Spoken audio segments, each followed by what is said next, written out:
2026 चा केंद्रीय अर्थसंकल्प सादर झाला आहे आणि यासोबतच महाराष्ट्राच्या राजकारणात एक मोठे ट्विट युद्ध सुरू झाले आहे। एका बाजूला केंद्राने पायाभूत सुविधांसाठी कोट्यवधींच्या निधीची घोषणा केली असली तरी दुसरीकडे मुंबईच्या आर्थिक नाडीवर म्हणजेच शेअर बाजारावर सरकारने मारलेली टॅक्सची टाच आता वादाचे केंद्र बनली आहे। युवासेना प्रमुख आदित्य ठाकरे विरुद्ध सत्ताधारी भाजप आणि शिंदे सेना असा हा सामना नेमका काय आहे आणि खरोखरच या बजेटमधून महाराष्ट्राच्या पदरात काय पडले, चला सविस्तर जाणून घेऊया आजच्या व्हिडिओमध्ये। अर्थसंकल्प सादर झाल्यानंतर काही तासातच आदित्य ठाकरे यांनी सोशल मीडिया प्लॅटफॉर्म एक्स वर सलग पोस्ट करत केंद्र सरकारवर जोरदार हल्ला चढवला। त्यांच्या आरोपांचे मुख्य मुद्दे जाणून घेऊया। सर्वप्रथम एसटीटी वाढीचा सर्जिकल स्ट्राईक, बजेटमध्ये फ्युचर्स अँड ऑप्शन्स म्हणजेच F&O वरील सिक्युरिटीज ट्रान्झॅक्शन टॅक्स STT 0.15% पर्यंत वाढवण्यात आला आहे। आदित्य ठाकरेंनी याला मुंबईच्या गुंतवणूकदारांवर लादलेला दंड असे म्हटले आहे। त्यांच्या मते यामुळे दरवर्षी सुमारे 50,000 कोटी रुपयांची तरलता म्हणजेच लिक्विडिटी मुंबईतून बाहेर जाईल। द्वितीय, गिफ्ट सिटीचे लाड आणि मुंबईकडे दुर्लक्ष। ठाकरेंचा सर्वात गंभीर आरोप हा पक्षपातीपणावर आहे। ते म्हणतात गुजरातच्या गिफ्ट सिटीला 20 वर्षाचा टॅक्स हॉलिडे आणि STT मधून पूर्ण सूट दिली जाते, मग तोच न्याय मुंबईला का नाही? मुंबईला IFSC म्हणजेच आंतरराष्ट्रीय वित्तीय सेवा केंद्र दर्जा का नाकारला जातोय? तृतीय, पुणे मुंबई हाय स्पीड रेल्वेवर प्रश्नचिन्ह। मुंबई पुणे दरम्यान हाय स्पीड रेल्वेची घोषणा केली, पण ती नक्की बुलेट ट्रेन आहे की फक्त जुन्या गाड्यांचा वेग वाढवणार आहे? याचा निधी कोण देणार असा सवाल करत त्यांनी या योजनेला अस्पष्ट ठरवले आहे। मग चौथं, शहरीकरणाचा मजाक। स्मार्ट सिटी प्रकल्प अपयशी ठरल्यानंतर आता दिलेले 5,000 कोटी हे तोंड पुसण्यासारखे आहेत अशी टीका त्यांनी केली आहे। परंतु ज्या गिफ्ट सिटी बद्दल एवढी चर्चा आहे ती गिफ्ट सिटी आहे तरी काय? चला सांगतो। गिफ्ट सिटी म्हणजेच Gujarat international finance tech city ही भारताची पहिली आणि एकमेव स्मार्ट सिटी आणि इंटरनॅशनल फायनान्शियल सर्व्हिसेस सेंटर म्हणजेच IFSC आहे।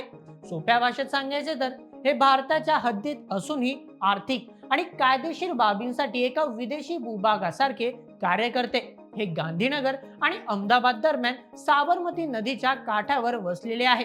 गिफ्ट सिटीची रचना सिंगापूर, दुबई किंवा हाँगकाँग सारख्या जागतिक आर्थिक केंद्राची स्पर्धा करण्यासाठी करण्यात आली आहे।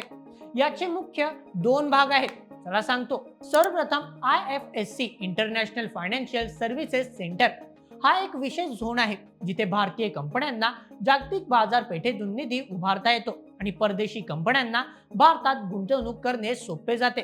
इथे होणारे व्यवहार हे भारतीय रुपयांऐवजी परकीय चलनाता म्हणजेच प्रामुख्याने डॉलरमध्ये होतात। मग डोमेस्टिक टॅरिफ एरिया म्हणजेच DTI हा भाग सामान्य भारतीय कायद्यांनुसार चालतो, जिथे स्थानिक कंपन्या आपली कार्यालये थाटू शकतात। आदित्य ठाकरेंच्या टीकेला मुख्यमंत्री देवेंद्र फडणवीस आणि उपमुख्यमंत्री एकनाथ शिंदे यांनी आकडेवारीनिशी उत्तर दिले आहे। देवेंद्र फडणवीस यांचा दावा आहे की महाराष्ट्राला केंद्रीय करातून मिळणारा वाटा यंदा तब्बल 98,306 कोटी झाला आहे, जो मागील वर्षांपेक्षा 20,000 कोटींनी जास्त आहे। विरोधकांना फक्त टीका करायची असते, पण त्यांनी आकडे वाचावेत असे फडणवीस म्हणाले। शिंदेने याला विकसित भारतच्या दिशेने टाकलेले पाऊल म्हटले आहे। मुंबई, पुणे आणि नागपूर या शहरांना जागतिक स्तरावरील ग्रोथ हब बनवण्यासाठी दिलेला निधी हा राज्याच्या प्रगतीला वेग देईल असा विश्वास शिंदेने व्यक्त केला आहे। राजकीय वादाच्या पलीकडे जाऊन पाहिल्यास महाराष्ट्रासाठी अर्थसंकल्पनात काही महत्त्वाच्या तरतुदी करण्यात आल्या आहेत, चला ते जाणून घेऊया। सर्वप्रथम पायाभूत सुविधा इन्फ्रास्ट्रक्चर, राज्याला एकूण 1.12 लाख कोटींपेक्षा जास्त निधी मिळण्याची शक्यता। द्वितीय, ग्रोथ हब, मुंबई, पुणे आणि नागपूरला ग्रोथ हब म्हणून विकसित करण्यासाठी प्रत्येकी 5,000 कोटी पुढील 5 वर्षांसाठी। तृतीय, बुलेट ट्रेन, मुंबई अहमदाबाद या महत्त्वाकांक्षी प्रकल्पासाठी 6,103 कोटींची विशेष तरतूद झाली आहे। चौथा, मेट्रो प्रकल्प, पुणे मेट्रोसाठी 517 कोटी आणि मुंबईच्या मेट्रोच्या विस्तारासाठी भरघोस निधी दिला आहे।